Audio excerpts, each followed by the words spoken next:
Okay, the problem is this.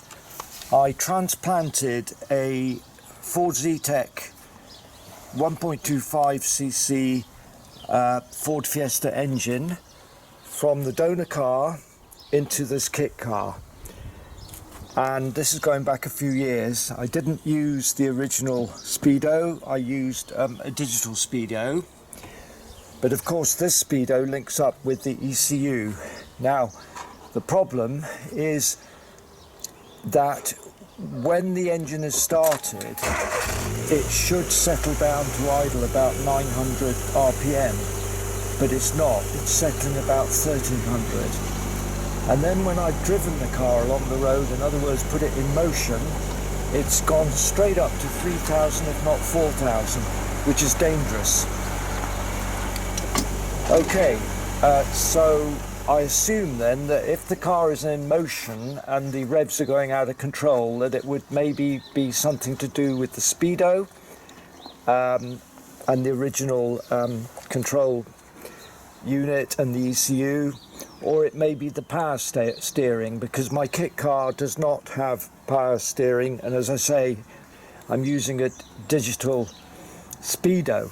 So today we linked up the original Ford Fiesta clocks panel with its two connectors, which I've still got, and then we linked up the speedo cable, and then we jacked up the wheels, put it in gear, in second gear, and we started the engine, ran it in gear, and it's still revving at about 3000 revs. Now, other things that we've considered, Neil, what have we checked? We've replaced the plugs.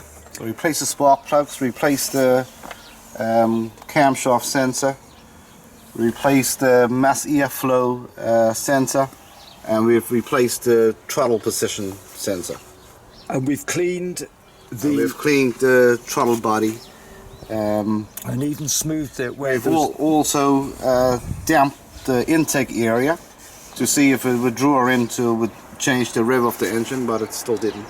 And we checked some time ago the manifold for air leaks using what, WD-40 was it? Yeah. We thought it might be the clutch, but with the car jacked up, we ran the engine in neutral gear, operated the clutch, no difference.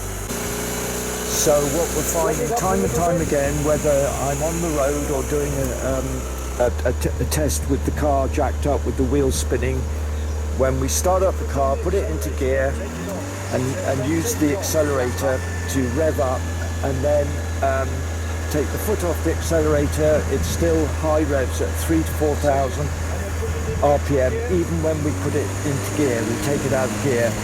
And it's just plain dangerous. I've had to apply the brake and even switch the engine off when I've been driving the car. It's too dangerous to drive. This has been going on for years, so I'm really appealing for anybody with knowledge of these engines and the ECU, where the problem might be. So please leave a comment.